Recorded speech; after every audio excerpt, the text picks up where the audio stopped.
How much money are you spending on cartridge filters for your above-ground pool? When you buy an above-ground pool, you don't realize how much money you'll spend on the filters. Our customers say they spend between $100 and $200 per year on a pool they paid $300 for.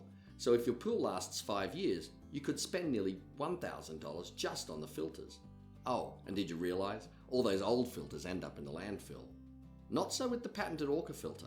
You buy it one time and never buy another cartridge filter again, period. The Orca filter is a durable, washable, reusable replacement for size AC and B cartridge filters typically used in above-ground backyard pools.